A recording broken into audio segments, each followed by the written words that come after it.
मैंने अभी थोड़ी देर पहले चर्चा किया कि सुल्तान अलाउद्दीन खिलजी के शासनकाल में सन 1301 ईस्वी में, सुल्तान अलाउद्दीन खिलजी के शासनकाल में 1301 ईस्वी में सुल्तान के विरुद्ध कुल 3 विद्रोह हुए थे। कितने विद्रोह हुए थे? कुल 3 विद्रोह हुए थे। किस वर्ष? सन 1301 ईस्वी में। अर्थात एक वर्ष के अंतर्गत सुल्तान अलाउद्दीन खिलजी के सगे संबंधी एवं अमीरों ने उसके विरुद्ध कुल 3 विद्रोह किए थे। वह विद्रोह कौन कौन सा था? अख्त खां का विद्रोह, दूसरा विद्रोह कौन सा था? उमर एवं मंगू का विद्रोह, इसी तरह हाजी मौला का विद्रोह। इन विद्रोहों पर भी मैंने चर्चा भी किया है। अब सवाल उठता है कि 1301 ईस्वी में सुल्तान अलाउद्दीन खिलजी ने रणथंभौर का अभियान भी किया था, और रणथंभौर अभियान करने के पश्चात जब रणथंभौर क्षेत्र को विजित करके दिल्ली सल्तनत में मिला लिया, तत्पश्चात जब सुल्तान राजधानी वापस पहुंचा तो यह दिल्ली का प्रथम सुल्तान था जिसने विद्रोह के कारणों पर विचार किया। ठीक, तो मैंने कहा कि वह कौन सी स्थिति थी, वे कौन से कारण उत्तरदायी थे जो बार बार सुल्तान व सल्तनत के विरुद्ध विद्रोह के लिए उत्तरदायी होते थे। ऐसे में अलाउद्दीन खिलजी ने पहली बार सल्तनत के इतिहास में पहली बार इन विद्रोह के कारणों को जानने का प्रयास किया। जब इसने विद्रोह के कारणों पर विचार किया तो 4 प्रमुख कारण उभर करके सामने आए जो सल्तनत के विरुद्ध विद्रोह के हेतु उत्तरदायी हुआ करते थे। वे 4 कारण क्या क्या थे? प्रथम कारण यह था कि सुल्तान द्वारा अपने प्रजा एवं अधिकारियों के अच्छे बुरे कार्यों से अनभिज्ञ होना। पहला कारण क्या था? विद्रोह का प्रथम कारण है कि सुल्तान द्वारा अपने प्रजा व अधिकारियों के अच्छे बुरे कार्यों से अवगत न होना। दूसरा कारण यह था कि जो अमीर वर्ग था, अमीर यानी जो तुर्क अमीर हुआ करते थे, अधिकारी वर्ग हुआ करते थे, इन अधिकारियों का आपस में पारस्परिक सामाजिक एवं वैवाहिक संबंध, ये दूसरा कारण था। तीसरा प्रमुख कारण क्या उभर करके सामने आया? वह यह कारण था कि अमीरों द्वारा, जो अधिकारी वर्ग उनके द्वारा शराब पीना, शराब की दावतें देना, यह भी एक कारण माना गया विद्रोह का। और चौथा कारण था लोगों के पास अत्यधिक संपत्ति का जमा होना। इन चारों कारणों पर विचार करने के उपरांत अलाउद्दीन खिलजी ने इन चारों कारणों को समाप्त करने, यानी इस विद्रोह के कारणों को समाप्त करने तो अलाउद्दीन खिलजी ने 4 अध्यादेश भी जारी किए। वे 4 अध्यादेश क्या थी? प्रथम कारण मैंने क्या बताया था कि सुल्तान द्वारा अपने प्रजा एवं अधिकारियों के अच्छे बुरे कार्यों से अनभिज्ञ होना। अब अपने प्रजा एवं अधिकारियों के अच्छे बुरे कार्यों से अवगत होने के लिए सुल्तान ने गुप्तचर व्यवस्था को संगठित करते हुए पूरे साम्राज्य के अंतर्गत जगह जगह बरीद का अर्थ होता है, बरीद माने होता है गुप्तचर, बरीद का अर्थ क्या होता है? गुप्तचर। अब मुनय्यन का अर्थ होता है जासूस। तो मैंने कहा कि अपनी प्रजा एवं अधिकारियों के अच्छे बुरे कार्यों से अवगत होने के लिए अलाउद्दीन खिलजी ने पूरे साम्राज्य में जगह जगह बरीद व मुनय्यन की नियुक्ति की। बरीद यानी गुप्तचर और मुनय्यन यानी जासूस, और इनके माध्यम से वह अपने प्रजा एवं अधिकारियों के अच्छे बुरे कार्यों के बारे में जानकारी प्राप्त करने का प्रयास प्रारंभ किया। दूसरा जो अध्यादेश जारी किया, दूसरे अध्यादेश के तहत अलाउद्दीन खिलजी ने यह प्रावधान किया कि जो अमीर वर्ग है अर्थात अधिकारी वर्ग जो है, ये आपस में वैवाहिक संबंध स्थापित नहीं करेंगे, यानी कि अमीरों के परस्पर वैवाहिक संबंधों को उसने क्या किया? प्रतिबंधित कर दिया। तीसरा प्रमुख कारण क्या था? तीसरा प्रमुख कारण विद्रोह क्या था? शराब पीना और शराब की दावतें देना। तो ऐसे में तीसरे कारण के तहत सुल्तान अलाउद्दीन खिलजी ने तीसरा अध्यादेश यह जारी किया कि न ही मेरे साम्राज्य के अंतर्गत कोई शराब पिएगा और न ही शराब की दावत देगा। यहां तक कि अलाउद्दीन खिलजी ने जिस समय सुल्तान के पद पर कार्यरत था, यदि उसका कोई भी अधिकारी व कर्मचारी शराब के नशे में धुत होता हुआ पाया जाता था तो सुल्तान अलाउद्दीन खिलजी ने बदायूं गेट के पास, दिल्ली में बदायूं गेट के पास एक कुआं खुदवाया था और शराब पीने वालों को उसी कुएं में फेंकवा दिया करता था। तो यानी कि उसने नशीले पदार्थों के सेवन को भी प्रतिबंधित किया। और चौथे अध्यादेश के तहत जो चौथा कारण क्या था? लोगों के पास अत्यधिक संपत्ति का जमा होना। इस हेतु सुल्तान ने अध्यादेश जारी करके मदद ए मास, यानी जो भूमि अनुदान में दी जाती थी उसे क्या कहते थे? मदद ए मास। तो इस अनुदान भूमि को, जो अनुदान भूमि लोगों को प्रदान की गई थी, उन अनुदान भूमियों को खालसा भूमि में तब्दील कर दिया। किस भूमि में? खालसा भूमि में। मैंने पहले भी चर्चा किया था कि खालसा भूमि वह भूमि जिससे होने वाली आय सीधे सुल्तान के व्यक्तिगत कोष में जाती थी। यद्यपि अर्थव्यवस्था, जब सल्तनत कालीन अर्थव्यवस्था के बारे में हम डिस्कस करेंगे तो उसमें खालसा भूमि या मदद मास भूमि, जागीर भूमि, इक्ता भूमि, तमाम भूमियों के बारे में चर्चा करेंगे। कौन किसका पदाधिकारी होता था, किसके क्या कार्य होते थे, किस भूमि से होने वाली आय किस मद पर खर्च होती थी, वो विस्तृत चर्चा करेंगे। यहां हम इंट्रोड्यूस करने के लिए खालसा भूमि के बारे में इतना जानते रहिएगा कि खालसा भूमि वह भूमि होती थी जिससे होने वाली आय सुल्तान के व्यक्तिगत कोष में जाया करती थी। तो मैंने कहा कि चौथे अध्यादेश के तहत सुल्तान अलाउद्दीन खिलजी ने साम्राज्य के अंतर्गत दी गई अनुदान भूमियों को खालसा भूमि में तब्दील कर दिया। साथ ही अपने राजस्व अधिकारियों को निर्देशित किया कि जिनके पास अत्यधिक धन या संपत्ति है उनसे से ज्यादा राजस्व की वसूली की जाए। ठीक, तो मैंने कहा कि अलाउद्दीन खिलजी दिल्ली सल्तनत का प्रथम सुल्तान था जिसने न सिर्फ विद्रोह के कारणों पर विचार किया बल्कि इस विद्रोह के कारणों को समाप्त करने हेतु 4 प्रकार के अध्यादेश भी जारी किए। अब अलाउद्दीन खिलजी के समय की अन्य महत्वपूर्ण चीजें हैं, जैसे सुल्तान अलाउद्दीन खिलजी दिल्ली सल्तनत का प्रथम सुल्तान था जिसके समय में मंगोलों ने भारत पर सर्वाधिक बार आक्रमण किया था। इसके शासनकाल में हम देखते हैं कि मंगोलों ने कुल 6 बार भारत पर आक्रमण किया था। कितनी बार आक्रमण किया था? 6 बार। अब एक सवाल उठता है, अभी यह सवाल कभी पूछा नहीं गया लेकिन इन फ्यूचर पूछा जा सकता है कि जिस समय अलाउद्दीन खिलजी के शासनकाल में मंगोलों का निरंतर भारत पर आक्रमण हो रहा था उस समय मंगोलों का शासक कौन था? तो अलाउद्दीन खिलजी का समकालीन जो मंगोल शासक था उसका नाम क्या था? दवा खां।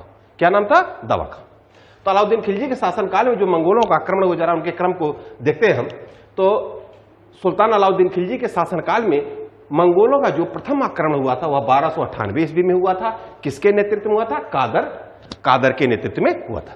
ठीक है, तो मंगोलों का प्रथम आक्रमण अलाउद्दीन खिलजी के शासनकाल 1298 ईस्वी में कादर के नेतृत्व में हुआ था। जब कादर के नेतृत्व मंगोलों का भारत पर आक्रमण हुआ उस समय उलुग खां के नेतृत्व वाली, उलुग खां, मैंने पहले ही बताया था कि अलाउद्दीन खिलजी कि यद्यप 3 भाई थे किंतु इतिहास में एक भाई की अक्सर चर्चा मिलती है जिसका नाम था अलमास बेग और जिसे किसकी उपाधि दी गई थी? उलुग खां की उपाधि दी गई थी। इसी उलुग खां ने जो कादर के नेतृत्व मंगोलों का अभियान हुआ था इस मंगोल अभियान को विफल बना दिया था। कहने का आशय यह है उलुग खां के नेतृत्व वाली सल्तनत की सेना ने कादर के नेतृत्व वाली मंगोलों की सेना को पराजित किया था।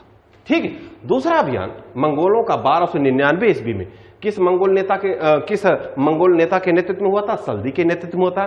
जिस समय सल्दी के नेतृत्व में 1299 ईस्वी में मंगोलों ने भारत पर आक्रमण किया उस दौरान जफर खां के नेतृत्व वाली सल्तनत की सेना ने मंगोल आक्रमण को विफल बनाया था। अर्थात जफर खां के नेतृत्व वाली सल्तनत की सेना से मंगोल पुनः पराजित हुए।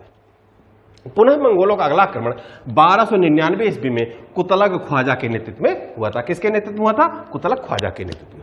जब मंगोलों का आक्रमण 1299 ईस्वी में पुनः कुतलग ख्वाजा के नेतृत्व में हुआ तो पुनः जफर खां के नेतृत्व वाली सल्तनत की सेना ने मंगोलों को पराजित किया। यद्यप यहां जफर खां कुतलग ख्वाजा के नेतृत्व जो मंगोलों का आक्रमण हुआ था इस दौरान जफर खां मंगोलों से लड़ता हुआ मारा भी गया था। एक बार ये सवाल पूछा गया था कि अलाउद्दीन खिलजी का वह कौन सा सेनापति था जो मंगोलों से संघर्ष करता हुआ मारा गया था? उसका नाम क्या था? जफर खां। और जफर खां इतना योग्य सेनापति था इसे अपने समय का रुस्तम भी कहा जाता था। ठीक है, इसे क्या कहा जाता था? अपने समय का रुस्तम। ठीक, यहां एक जानकारी के लिए आपको बता दें, अलाउद्दीन खिलजी के 4 महत्वपूर्ण खान जो सहयोगी थे उनका नाम था अल्प खां, उलूग खां, जफर खां, नुसरत खां।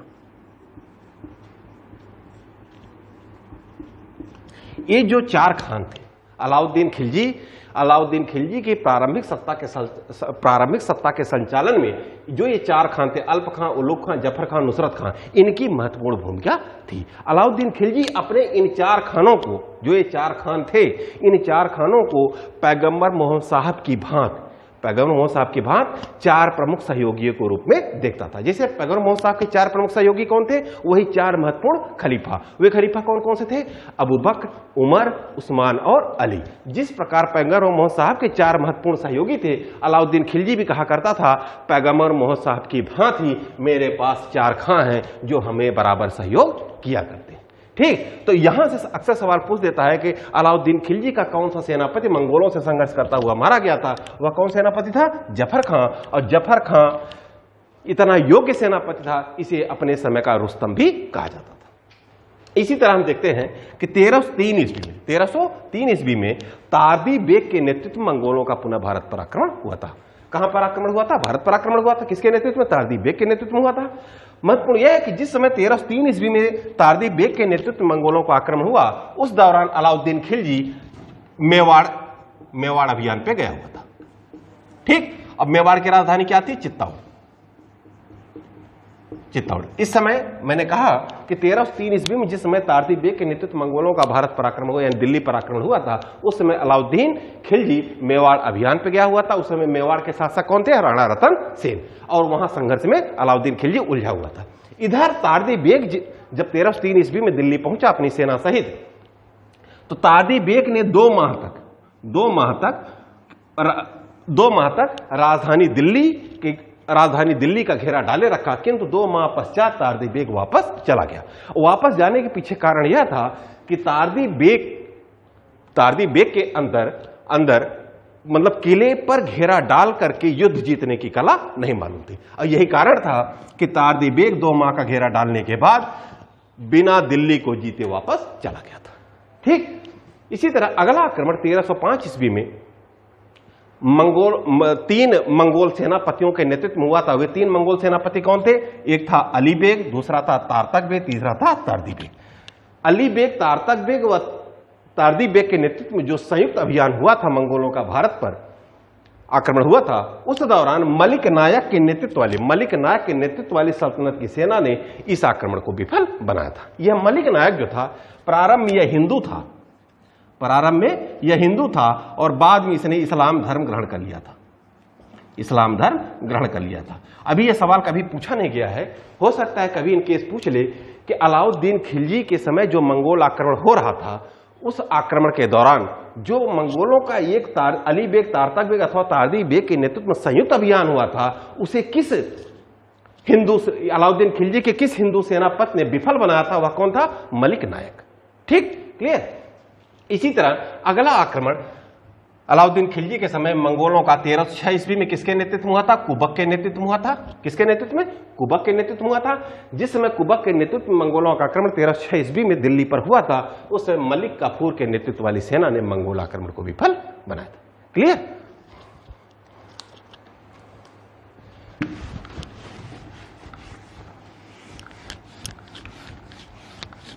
और कोई नेगेटिव कमेंट तो नहीं है?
अब देखते हैं अलाउद्दीन खिलजी के अभियानों के संदर्भ में।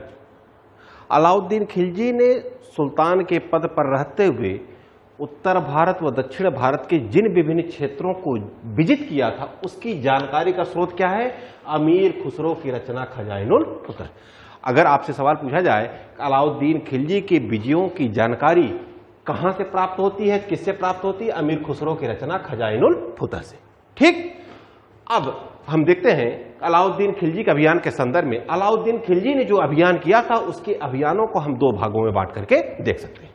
एक प्रथम भाग क्या है? उत्तर भारत का अभियान, और दूसरा क्या है? दक्षिण भारत का अभियान।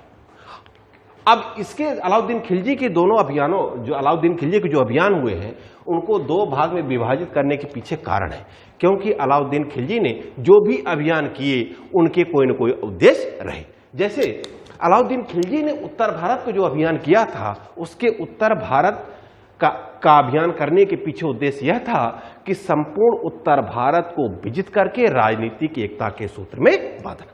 ठीक, संपूर्ण उत्तर भारतीय क्षेत्रों को विजित करके राजनीतिक एकता के सूत्र में बांधना, यह किस अभियान का उद्देश्य था? उत्तर भारत के अभियान का उद्देश्य था।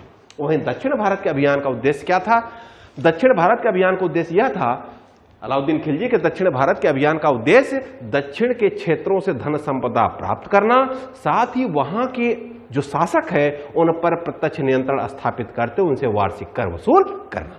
तो कहने का आशय यह है कि जहां अलाउद्दीन खिलजी के उत्तर भारत के अभियान का उद्देश्य विभिन्न उत्तर भारतीय राज्यों को विजित करके सल्तनत में मिलाना था, वहीं दक्षिण भारत अभियान के पीछे उद्देश्य यह था कि दक्षिण भारतीय राज्यों से धन संपदा प्राप्त करना, साथ ही दक्षिण भारत के शासकों पर नियंत्रण स्थापित करके उनसे वार्षिक कर वसूल करना। ठीक, तो अगर आपसे पूछा जाए कि अलाउद्दीन खिलजी के उत्तर भारत के अभियान के पीछे उद्देश्य क्या था, तो उद्देश्य क्या था? जो मैंने बताया, उत्तर भारतीय क्षेत्रों को विजित कर राजनीतिक एकता सूत्र में बांधना। जबकि दक्षिण भारत का अभियान का उद्देश्य क्या था? धन संपदा प्राप्त करना अथवा वार्षिक कर वसूल करना। क्लियर है बात? अब जरा हम इसके उत्तर भारत अभियान के संदर्भ में देखते हैं।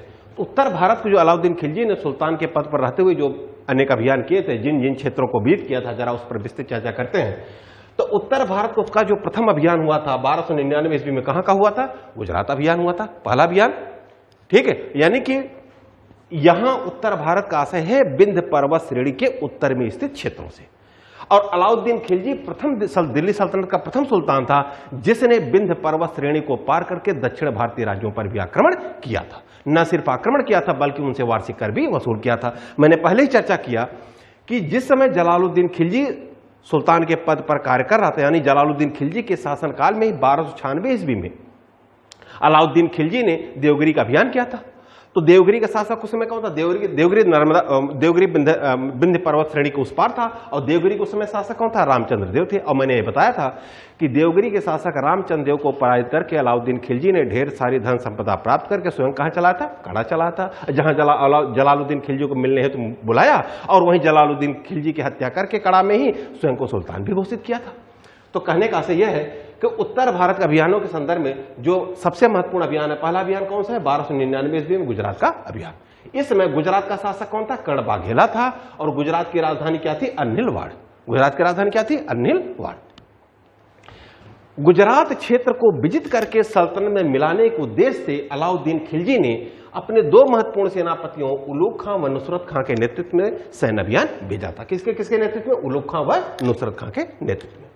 उलूग खां व नुसरत खां के नेतृत्व वाली सल्तनत की सेना जब गुजरात पहुंची, गुजरात पहुंचने से पहले ही जो गुजरात का शासक कर्ण बाघेला था, राजधानी अन्हिलवाड़ को छोड़ करके भाग गया। अब भाग करके कहां चला गया? देवगिरी गया, और देवगिरी के शासक रामचंद्र देव के यहां शरण ली। ठीक तो मैंने कहा कि जिस समय उलूग खां नुसरत खां ने गुजरात का अभियान किया, उस समय जो गुजरात का शासक कर्ण बाघेला था वह भाग करके कहां चला गया? देवगिरी, और देवगिरी के शासक रामचंद्र देव के यहां शरण ली थी। ऐसे में उलूग खां नुसरत खां ने राजधानी अन्हिलवाड़ की न केवल लूटपाट की बल्कि गुजरात पर प्रत्यक्ष नियंत्रण स्थापित करते हुए गुजरात को सल्तनत में मिला लिया। ठीक, अब सवाल उठता है कि हम देखते हैं कि अलाउद्दीन खिलजी को गुजरात अभियान के लाभ क्या हुए। तो लाभ के संदर्भ में देखते हैं तो गुजरात को जब दिल्ली सल्तनत में मिलाया गया तो यह पहली बार हुआ कि सल्तनत की सत्ता पश्चिमी समुद्र तक विस्तारित हुई, यानी कि अब गुजरात तक अगर सल्तनत की सत्ता विस्तारित हो रही है, समुद्र तटीय क्षेत्रों पर सल्तनत का अधिकार हो रहा है, तो ऐसे में क्या व्यापार वाणिज्य में वृद्धि नहीं होगी? तो कहने का आशय यह है कि गुजरात अभियान का स्वाभाविक परिणाम था कि व्यापार वाणिज्य में वृद्धि हुई और व्यापार वाणिज्य में वृद्धि होने से सल्तनत की अर्थव्यवस्था और अत्यधिक सुदृढ़ हुई। हम देखते हैं कि गुजरात अभियान के दौरान ही जो गुजरात का शासक कर्ण बाघेला था, उसकी पत्नी कमला देवी बंदी बना ली गई थी। कौन? कर्ण बाघेला की पत्नी कमला देवी। कमला देवी को बंदी बना करके दिल्ली लाया गया। जब कमला देवी दिल्ली पहुंची तो अलाउद्दीन खिलजी ने कमला देवी से विवाह किया। विवाह करने के उपरांत इन्हें मलिका ए जहां की उपाधि दी थी। ठीक, तो अगर सवाल आपसे पूछा जा सकता है कि अलाउद्दीन खिलजी ने किसे मलिका ए जहां की उपाधि दी थी, तो किसे दिया था? कमला देवी। कमला देवी कौन थी? कर्ण बाघेला की पत्नी।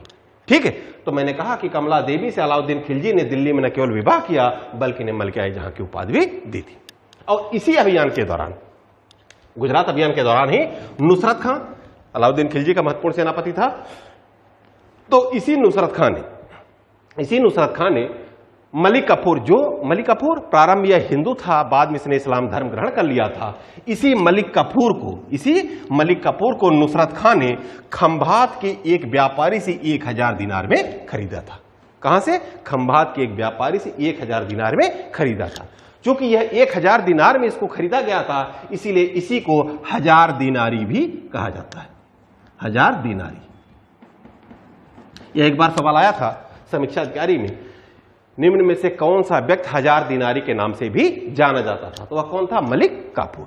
और मैं आगे भी बताऊंगा, अलाउद्दीन खिलजी के दक्षिण भारत को विजित करने का श्रेय किसे जाता है? मलिक काफूर को ही जाता है। और जब मलिक काफूर ने दक्षिण भारत की विजय करके वापस दिल्ली पहुंचा, इसी मलिक काफूर को अलाउद्दीन खिलजी ने ताज उल मुल्क,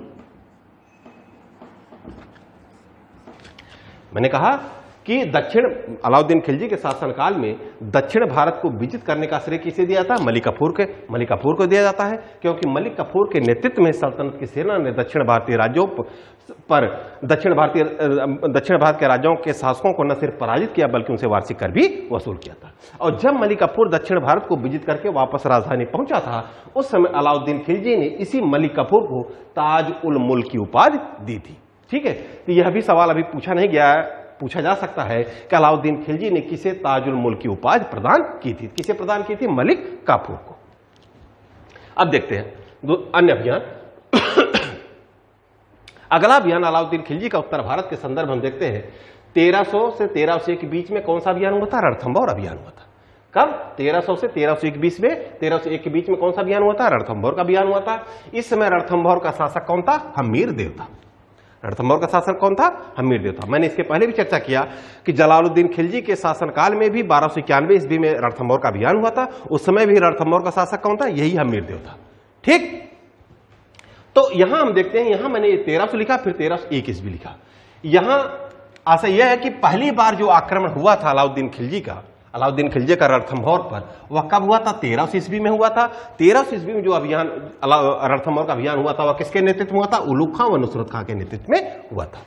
जिस समय 1300 ईस्वी में अलाउद्दीन खिलजी ने रणथंभौर का अभियान भेजा था, किसके नेतृत्व में? उलुग खां व नुसरत खां के नेतृत्व में। उस दौरान नुसरत खां व उलुग खां राजपूतों से लड़ते हुए पराजित हुए थे। और यहां राजपूतों से लड़ते हुए अलाउद्दीन खिलजी का जो सबसे महत्वपूर्ण सेनापति नुसरत खां था, वह मारा भी गया था। तो अभी मैंने बताया कि एक बार यह सवाल पूछा गया था कि अलाउद्दीन खिलजी के शासनकाल के दौरान उसका कौन सा सेनापति मंगोलों से संघर्ष करता हुआ मारा गया था? वो जफर खां था। अगर सवाल पूछ दे अलाउद्दीन खिलजी के उत्तर अभियान के दौरान उसका प्रमुख सेनापति कौन लड़ते हुए मारा गया था, तो वह कौन सा था? नुसरत खां। ठीक, तो जब 1300 ईस्वी में रणथंभौर का अभियान हुआ और उस अभियान के दौरान नुसरत खान मारा गया, ऐसे में अलाउद्दीन खिलजी ने 1301 ईस्वी में स्वयं रणथंभौर का अभियान किया। जिस समय अलाउद्दीन खिलजी ने 1301 ईस्वी में रणथंभौर का अभियान किया, उस समय रणमल व रतनपाल, ये दो हिंदू सरदार थे। रणमल व रतनपाल कौन थे? दो हिंदू सरदार थे। इन दो हिंदू सरदारों के विश्वासघात के कारण राणा हमीरदेव पराजित हुआ और मारा गया। ठीक, तो मैंने क्या कहा? 1301 ईस्वी में अलाउद्दीन खिलजी ने पुनः रणथंभौर का अभियान किया और इस अभियान के दौरान दो हिंदू सरदारों रणमल व रतनपाल के विश्वासघात के कारण राणा हमीरदेव पराजित हुआ और मारा गया। जब राणा हमीरदेव पराजित हुआ और मारा गया, ऐसे में राणा हमीरदेव की पत्नी रंग देवी, जो राणा हमीरदेव की पत्नी थी उनका नाम क्या था? रंग देवी। ये जो रंग देवी थी, ये रंग देवी अपनी पुत्री पद्मल्ला सहित अनेक स्त्रियों के साथ जौहर व्रत कर लिया था। ठीक है, तो मैंने क्या कहा? रंग देवी अपनी पुत्री पद्मल्ला सहित अनेक स्त्रियों के साथ जौहर व्रत कर लिया था। ठीक है, और इस प्रकार हम देखते हैं अलाउद्दीन खिलजी रणथंभौर को विजित करके दिल्ली सल्तनत में मिलाने में सफल रहा। इसी तरह अगला आक्रमण 1303 ईस्वी में अलाउद्दीन खिलजी का कहां हुआ था? मेवाड़ राज्य पर हुआ था। इस समय मेवाड़ राज्य की राजधानी क्या थी? चित्तौड़ थी। और मेवाड़ के शासक कौन थे? राणा रतन सेन।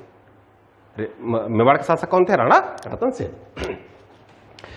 अलाउद्दीन खिलजी ने मेवाड़ का अभियान स्वयं किया था। अगर सवाल आपसे पूछा जाए कि मेवाड़ का अभियान किसके नेतृत्व में हुआ था, तो आपका उत्तर क्या होगा? अलाउद्दीन खिलजी के नेतृत्व में। तो मैंने कहा कि जिस समय अलाउद्दीन खिलजी ने मेवाड़ का अभियान 1303 ईस्वी में किया था, उस समय उसके साथ मध्यकालीन प्रसिद्ध विद्वान अमीर खुसरो भी साथ गया था। कहां गया था? राजधानी चित्तौड़।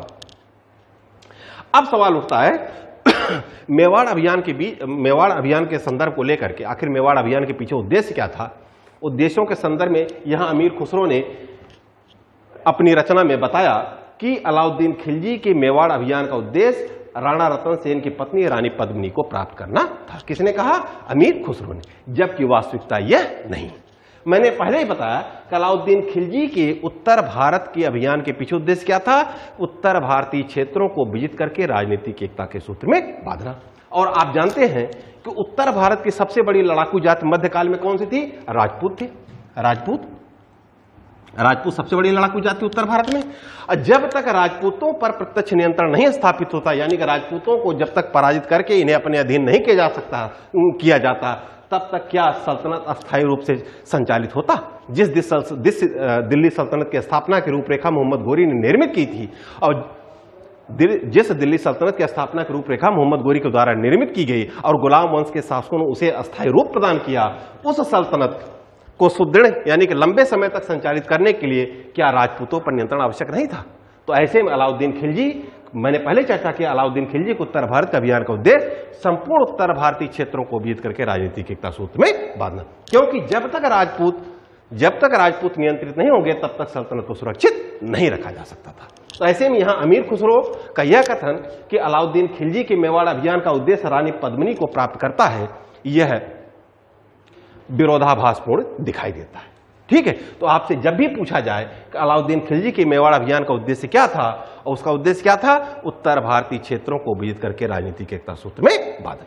ठीक, तो मैंने कहा कि यद्यपि मेवाड़ अभियान का उद्देश्य अलाउद्दीन खिलजी का राजपूतों पर नियंत्रण स्थापित करना था, किंतु मध्यकालीन विद्वान अमीर खुसरो ने अलाउद्दीन खिलजी के मेवाड़ अभियान के पीछे जो उद्देश्य बताया है, वह उद्देश्य क्या था? रानी पद्मिनी को प्राप्त करना।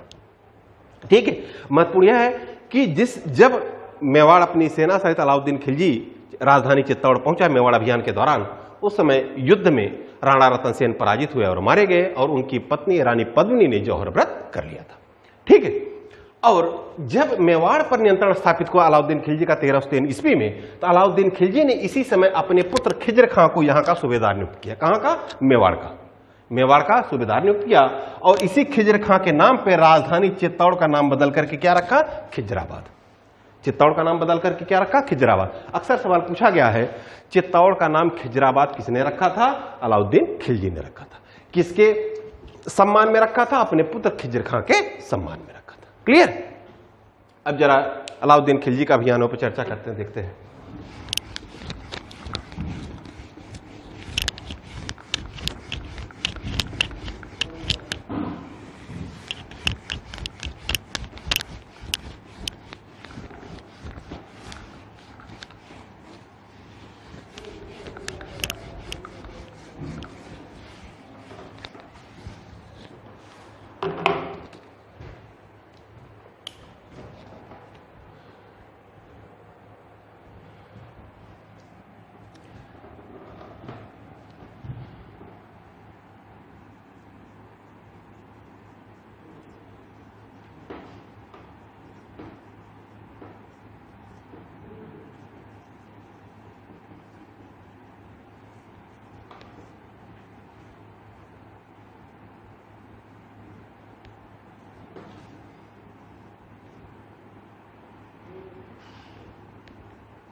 अब देखते हैं अन्य अभियानों, उत्तर भारत का अन्य अभियानों के संदर्भ में अलाउद्दीन खिलजी के हम जरा देखते हैं। तो अलाउद्दीन खिलजी ने, मैंने बताया 1303 ईस्वी में चित्तौड़ को विजिट किया। चित्तौड़ को विजिट करने के उपरांत अलाउद्दीन खिलजी ने 1305 ईस्वी में कहां का अभियान भेजा था? मालवा का अभियान, यानी मालवा क्षेत्र को विजिट करके सल्तनत में मिलाने के उद्देश्य से 1305 ईस्वी में अलाउद्दीन खिलजी ने मालवा का अभियान भेजा था। इस समय मालवा का शासक कौन था? महलक देव था। मालवा का शासक कौन था? महलक देव था।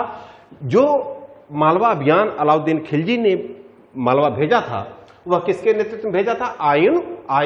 आइन उल मुल्क के नेतृत्व में भेजा था। और हम देखते हैं कि आइन उल मुल्क के नेतृत्व वाली सल्तनत की सेना ने मालवा के शासक महलक देव को पराजित करके मालवा को दिल्ली सल्तनत में मिला लिया था। इसी तरह 1308 ईस्वी में अलाउद्दीन खिलजी ने सिवाना का अभियान किया। इस समय सिवाना का शासक कौन थे? शासक शीतल देव थे। और सिवाना के शासक जो शीतल देव थे, इनके विरुद्ध अलाउद्दीन खिलजी ने स्वयं अभियान किया था। ठीक है, तो अगर आपसे पूछा जाए कि अलाउद्दीन खिलजी ने निम्न अभियानों में से किसका अभियान स्वयं किया था, तो कहां का किया था? सिवाना का अभियान स्वयं किया था। ठीक, इसके पहले रणथंभौर का भी अभियान किया है और चित्तौड़ का भी अभियान किया है। तो 1308 ईस्वी में सिवाना अभियान अलाउद्दीन खिलजी ने स्वयं किया। इसमें सिवाना का शासक कौन था? शीतल देव था। ठीक है, और अलाउद्दीन खिलजी ने इस अभियान के दौरान सिवाना के शासक शीतल देव को पराजित करके सिवाना को दिल्ली सल्तनत में मिला लिया था। साथ ही सिवाना क्षेत्र की देखरेख करने हेतु कमालुद्दीन गुर्ग को, किसको? कमालुद्दीन गुर्ग को यहां के सूबेदार के पद पर नियुक्त किया था। ठीक है, इसी तरह हम देखते हैं 1311 ईस्वी में सुल्तान अलाउद्दीन खिलजी ने जालौर का अभियान भेजा था। इस समय जालौर के शासक कौन थे? कल्हड़ देव थे। यहां एक चीज बहुत महत्वपूर्ण है, अभी कभी सवाल इस पे बना नहीं लेकिन कभी भी पूछा जा सकता है। जालौर अभियान प्रारंभ में अलाउद्दीन खिलजी ने अपने महल की एक दासी महिला, जिसका नाम क्या था? गुल-ए-बहिश्त, जिसका नाम क्या था? गुल-ए-बहिश्त। तो मैंने कहा कि 1311 ईस्वी में जालौर के शासक कल्हड़ देव के विरुद्ध अभियान अलाउद्दीन खिलजी ने अपने महल की एक दासी गुल-ए-बहिश्त के नेतृत्व में भेजा था। गुल-ए-बहिश्त के नेतृत्व में जो सल्तनत की सेना जब जालौर पहुंची तो कल्हड़ देव के साथ हुए युद्ध में गुल-ए-बहिश्त पराजित हुई और मारी गई। ऐसे में अलाउद्दीन खिलजी ने सिवाना के सूबेदार कमालुद्दीन गुर्ग के नेतृत्व में पुनः जालौर का अभियान भेजा और कमालुद्दीन गुर्ग के नेतृत्व वाली सल्तनत की सेना ने जालौर को विजित करके सल्तनत में मिलाया। तो अभी सवाल नहीं पूछा गया, हो सकता है सवाल पूछ दे कि अलाउद्दीन खिलजी ने कहां, मतलब किस क्षेत्र का अभियान अपने महल की दासी गुल-ए-बहिश्त के नेतृत्व में भेजा था? तो जालौर का अभियान था। या यह भी पूछा जा सकता है कि अलाउद्दीन खिलजी ने जालौर का अभियान अपने किस महिला के नेतृत्व में भेजा था? तो वह महिला कौन थी? गुल-ए-बहिश्त के नेतृत्व में। यह सल्तनत काल की एकमात्र महिला है जिसके नेतृत्व में कोई अभियान हुआ था, इसलिए यह सवाल महत्वपूर्ण है। अब आते हैं दक्षिण भारत के अभियान के क्षेत्र। अभी मैंने किसकी चर्चा की? उत्तर भारत का अभियान। मैंने कहा कि इन संपूर्ण क्षेत्रों को विजित करके अलाउद्दीन खिलजी ने न सिर्फ दिल्ली सल्तनत में मिलाया बल्कि इन पर प्रभाव नियंत्रण भी स्थापित किया। अब दक्षिण भारत अभियान, तो मैंने पहले ही चर्चा की कि अलाउद्दीन खिलजी के अभियान का दोहरा प्रयोजन था। जहां उत्तर भारत के अभियान का प्रयोजन यह था उत्तर भारतीय क्षेत्रों को विजित करके राजनीतिक एकता के सूत्र में बांधना, वहीं दक्षिण भारतीय अभियानों के पीछे उद्देश्य यह था कि दक्षिण से धन संपदा प्राप्त करना, साथ ही वहां के शासकों को अपने अधीन रखते हुए उनसे वार्षिक कर वसूल करना। इस समय हम देखते हैं अलाउद्दीन खिलजी के शासनकाल में दक्षिण भारत में 4 महत्वपूर्ण रियासतें थी। दक्षिण भारत में 4 महत्वपूर्ण राज्य विद्यमान थे और यहां अक्सर हम देखते हैं कि जो अलाउद्दीन खिलजी के शासनकाल में जो दक्षिण की रियासतें अथवा राज्य थे, उनकी राजधानी क्या थी, शासक कौन थे, किस वंश से संबंधित थे, यहां अक्सर मिलान करने के लिए टेबल दे दिया जाता है और यहां अक्सर बच्चे सवाल गलत कर देते हैं। इसको एक टेबल चार्ट बना करके आप समझ लीजिएगा। पहले है राज्य, फिर राज्य की राजधानी, फिर है शासक, फिर वंश, किस वंश का वह शासक था। तो हम दक्षिण की 4 रियासतें यानी 4 राज्य हैं। तो पहला राज्य कौन सा है? देवगिरी राज्य। देवगिरी राज्य की राजधानी क्या है? देवगिरी है। और शासक कौन है? रामचंद्र देव। किस वंश से संबंधित है? यादव वंश से संबंधित है। ठीक है, इसी तरह दूसरा राज्य कौन है? तेलंगाना राज्य है। तेलंगाना राज्य की राजधानी क्या है? वारंगल है। शासक कौन है? प्रताप रुद्रदेव द्वितीय है। और किस वंश से संबंधित है? काकतीय वंश से संबंधित है। इसी तरह तीसरा राज्य है होयसल राज्य। होयसल राज्य की राजधानी क्या है? द्वार समुद्रम है। होयसल राज्य की राजधानी द्वार समुद्रम है। यहाँ के शासक कौन है? बीर बल्लाल तृतीय हैं। किस वंश से संबंधित है? होयसल वंश से संबंधित। चौथा राज्य है पांड्य राज्य। पांड्य राज्य की राजधानी क्या है? मदुरा। शासक कौन है? सुंदर पांड व वीर पांड। और वंश किस वंश से संबंधित है? पांड्य वंश से संबंधित है। जो पांड्य राज्य था, दक्षिण भारत का जो पांड्य राज्य था, इसी को माबर क्षेत्र के नाम से भी जाना जाता है। किस क्षेत्र के नाम से जाना जाता है? माबर क्षेत्र अथवा माबर राज्य के नाम से भी जाना जाता है। यहां दो शासक का नाम आया। हम अक्सर देखते हैं कि किसी भी राज्य में कोई एक शासक होता है, लेकिन यहां दो शासकों का नाम देखने को लिए मिलता है। इसका मुख्य कारण यह था कि जिस समय अलाउद्दीन खिलजी ने पांड्य राज्य यानी पांड्य राज्य के विरुद्ध अभियान भेजा था, उस समय यहां का शासक कौन था? कुलशेखर मरवर्मन। कुलशेखर मरवर्मन शासक कौन था? कुलशेखर मरवर्मन। तो जो पांड्य राज्य का शासक कुलशेखर मरवर्मन था, अलाउद्दीन खिलजी के मदुरा अभियान से पहले इस यानी कुलशेखर मरवर्मन की मृत्यु हो गई थी। अब कुलशेखर मरवर्मन के दो पुत्र थे। एक औरस पुत्र था। औरस पुत्र जो था उसका नाम था सुंदर पांड, और जो अवैध पुत्र था उसका नाम था वीर पांड। तो हम यहां देखते हैं कुलशेखर मरवर्मन की मृत्यु के पश्चात इन दोनों के बीच यानी सुंदर पांड और वीर पांड के बीच में उत्तराधिकार के लिए संघर्ष हो रहा था। तो मैंने कहा कि जिस समय अलाउद्दीन खिलजी ने मदुरा का अभियान भेजा था, यानी पांड्य राज्य के विरुद्ध राजधानी मदुरा का अभियान भेजा था, उस समय सुंदर पांड व वीर पांड उत्तराधिकार युद्ध में संघर्षरत थे। और यही कारण था। उसके आगे कहानी अभी हम जब यहां का अभियान बताएंगे, लेकिन यहां अगर हम चर्चा कर दें तो बता देते हैं कि जिस समय मलिक कफूर ने पांड्य राज्य के विरुद्ध अभियान करते हुए राजधानी मदुरा पहुंचा था, उस समय यहां के जो दोनों राजकुमार थे यानी सुंदर पांड और वीर पांड, ये दोनों आपस में उत्तराधिकार के लिए संघर्षरत थे। और मलिक कफूर के अभियान के दौरान ये दोनों राजधानी मदुरा को छोड़ करके भाग गए। जब राजधानी मदुरा को छोड़ करके भाग गए, अलाउद्दीन खिलजी ने राजधानी मदुरा की न केवल भीषण लूटपाट की थी, न केवल भीषण लूटपाट की थी, बल्कि दक्षिण के सभी राज्यों में से सर्वाधिक धन मलिक कफूर को यही मदुरा से प्राप्त हुई थी। ठीक है, उसकी आगे कहानी अभी हम बताएंगे, जब अभियान के बारे में बताएंगे। अभी यहां मैंने दक्षिण भारत की जो रियासतें हैं, जो 4 राज्य हैं, 4 राज्यों की राजधानी क्या है, उनके शासक कौन है, किस वंश से संबंधित, इसका एक टेबल मैंने बना दिया। इसको हमेशा दिमाग में रखिएगा, यहां से अक्सर सवाल टेबल बना करके मिलान करने के लिए आ जाते हैं। ठीक,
ठीक।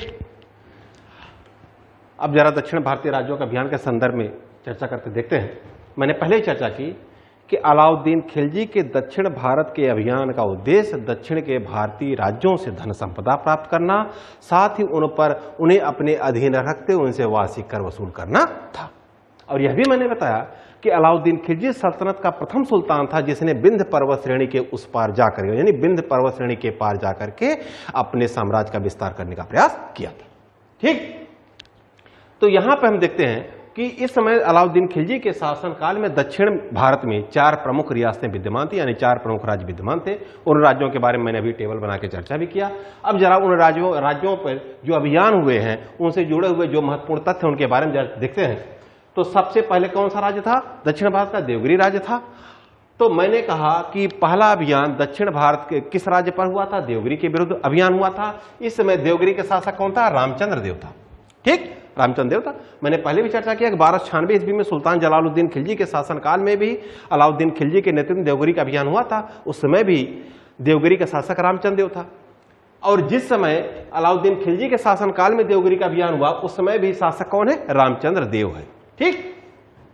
अब रही बात है देवगिरी अभियान के पीछे आखिर कारण क्या था? तो कारण के संदर्भ में हम देखते हैं कि मैंने बताया था कि 1296 ईस्वी में जिसमें अलाउद्दीन खिलजी ने देवगिरी का अभियान किया था तो वहां के शासक रामचंद्र देव को पराजित करके न सिर्फ धन संपदा लेकर के आया था बल्कि उनसे वार्षिक कर भी वसूल कर रहा था।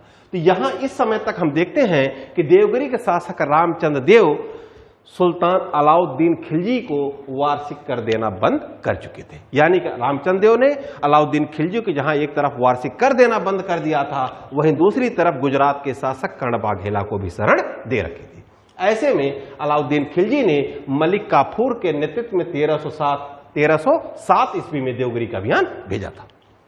जब मलिक काफूर सेना सहित देवगिरी पहुंचा तो वहां के शासक रामचंद्र देव को पराजित करके बंदी बना लिया। रामचंद्र देव न सिर्फ बंदी बनाए गए बल्कि इन्हें बंदी बना करके दिल्ली लाया गया। जब ये दिल्ली पहुंचे, रामचंद्र देव जब दिल्ली पहुंचे उस संदर्भ में फरिश्ता ने लिखा, मध्यकालीन विद्वान फरिश्ता ने लिखा कि जिस समय रामचंद्र देव दिल्ली दरबार पहुंचे उस समय उनके ऊपर हीरे जवाहरात लुटाए गए। यहां तक कि विद्वानों ने अपने विवरण में बताया कि रामचंद्र देव जब दिल्ली आया तो वह 6 माह तक दिल्ली में रुका। इस दौरान रामचंद्र देव ने अपनी पुत्री रामचंद्र देव ने अपनी पुत्री झात्यपाली का विवाह भी सुल्तान अलाउद्दीन खिलजी के साथ किया। और 6 माह के उपरांत जब रामचंद्र देव अपने राज्य देवगिरी वापस जाने लगा, अलाउद्दीन खिलजी ने उसे सम्मान रूप में 1 लाख स्वर्ण मुद्रा, राय रायन की उपाधि, शाही चंदोबा और नौसारी का जिला भेंट स्वरूप प्रदान किया। ठीक है। तो यह सवाल अक्सर पूछा गया है कि अलाउद्दीन खिलजी ने किसे राय रायन की उपाधि दी थी? तो वह शासक कौन था? रामचंद्र देव था जिसे अलाउद्दीन खिलजी ने राय रायन की उपाधि दी थी। शाही चंदोबा, चंदोबा होता है मुकुट, तो शाही चंदोबा यानी कि जो मतलब कहने का से एक अलाउद्दीन खिलजी ने जहां 1 लाख स्वर्ण मुद्रा दी वहीं राय रायन को उपाधि दी, साथ ही एक शाही मुकुट भी रामचंद्र देव को प्रदान किया था, शाही छत्र, साथ ही नौसारी का जिला भी उपहार स्वरूप दिया था। अब हम देखते हैं कि रामचंद्र देव शासक, देवगिरी का शासक रामचंद्र देव जब तक जीवित था तब तक वह अलाउद्दीन की सेवा में सदा उपस्थित रहा। अगला अभियान जो हुआ 1309 ईस्वी में कहां का हुआ था? तेलंगाना का अभियान हुआ था। इस समय तेलंगाना के शासक कौन थे? प्रतापरुद्रदेव द्वितीय। तेलंगाना के शासक कौन थे? प्रतापरुद्रदेव द्वितीय। और यह अभियान भी किसके नेतृत्व में हुआ था? मलिक काफूर के नेतृत्व में हुआ था। ठीक।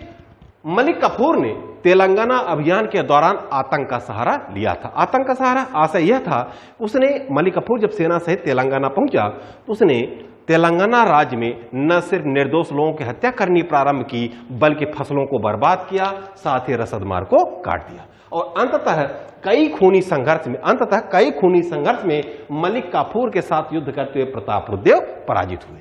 और अंततः न सिर्फ प्रतापरुद्रदेव पराजित हुए बल्कि मलिक काफूर के आतंक से पीड़ित होकर के तेलंगाना के शासक प्रतापरुद्रदेव द्वितीय ने मलिक काफूर से शांति की अपील की। यहां तक कि सुल्तान अलाउद्दीन खिलजी की अधीनता स्वीकार करने हेतु 100 हाथी, 7000 घोड़े, सोने चांदी, हीरे जवाहरात सहित ढेर सारे उपहार मलिक काफूर के पास भेजा। जो ये उपहार कोष था, इसी उपहार कोष में विश्व प्रसिद्ध कोहिनूर हीरा भी शामिल था। इसी उपहार कोष में विश्व प्रसिद्ध कोहिनूर हीरा भी शामिल था। इसी कोहिनूर हीरे को जौहर के नाम से भी जाना जाता है। अगर आपसे सवाल पूछे कोहिनूर हीरे को किस अन्य नाम से जाना जाता है, तो अन्य नाम क्या है? जौहर। और यह कोहिनूर हीरा गोलकुंडा की खान से प्राप्त हुआ था। कहां से प्राप्त हुआ था? गोलकुंडा की खान से। अक्सर सवाल पूछा जाता रहता है कि कोहिनूर हीरा किस खान से प्राप्त हुआ था, तो आपका उत्तर क्या होगा? गोलकुंडा की खान से। ठीक, इतना ही नहीं, प्रतापरुद्र के बारे में विद्वानों ने तो यहां तक लिखा कि प्रतापरुद्र मलिक कफूर के आतंक से इतना अधिक डरा हुआ था कि वह जो ढेर सारे उपहार भेजा था स्वयं लेकर के मलिक कफूर के सामने नहीं उपस्थित हुआ, बल्कि मलिक कफूर से इतना भयभीत था कि प्रतापरुद्र ने अपने बराबर की सोने की मूर्ति बना करके अलाउद्दीन खिलजी मलिक कफूर के पास भेजी थी अधीनता स्वीकार करने हेतु। अगला जो अभियान हुआ मलिक कफूर का 1314 ईस्वी में कहां पर हुआ था? होयसल राज्य पर हुआ था। इस समय होयसल राज्य का शासक कौन था? बीरबल्लाल तृतीय।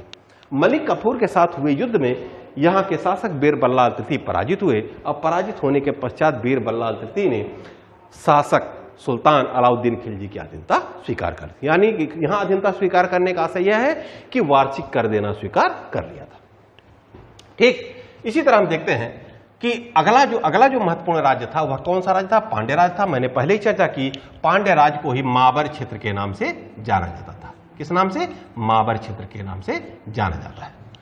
ठीक, तो पांड्य राज्य के विरुद्ध अभियान मलिक कफूर के नेतृत्व में कब हुआ था? 1311 ईस्वी में। मैंने पहले ही चर्चा की, जिस समय मलिक कफूर ने पांड्य राज्य की राजधानी, मैंने पहले ही चर्चा किया कि मलिक कफूर ने 1311 ईस्वी में जब पांड्य राज्य के की राजधानी मदुरा सेना सहित पहुंचा, उस समय यहां पे दो राजकुमारों के बीच में उत्तराधिकार के लिए संघर्ष चल रहा था। क्योंकि पांड्य राज्य का इसके पहले शासक कौन था? कुलशेखर मरवर्मन। और कुलशेखर मरवर्मन की मृत्यु के पश्चात उसके दो पुत्र, एक था औरस पुत्र जिसका नाम था सुंदर पांड, दूसरा था अवैध पुत्र जिसका नाम था वीर पांड। इन दोनों के बीच में उत्तराधिकार के लिए संघर्ष चल रहा था। तो ऐसे में जब मलिक कफूर राजधानी मदुरा पहुंचा, ये दोनों राजधानी मदुरा छोड़ करके भाग गए। जब राजधानी मदुरा छोड़ करके भाग गए तो मलिक कफूर ने राजधानी मदुरा की भीषण लूटपाट भी की थी।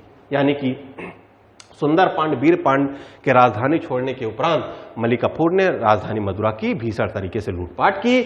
और यहां तक कहा जाता है कि मलिक कफूर ने राजधानी मदुरा को लूटने के पश्चात रामेश्वरम तक का अभियान किया। कहां तक का अभियान किया? रामेश्वरम तक का अभियान किया और रामेश्वरम में ही एक मस्जिद का भी निर्माण कराया था। अगर आपसे सवाल पूछा जाए कि अलाउद्दीन के किस सेनापति ने रामेश्वरम तक का अभियान किया था, वो किसने किया था? मलिक कफूर ने किया था। अगर आपसे पूछा जाए कि दक्षिण भारत के अभियान के दौरान रामेश्वरम में किस सेनापति ने एक मस्जिद का निर्माण कराया था, वह कौन था? मलिक कफूर।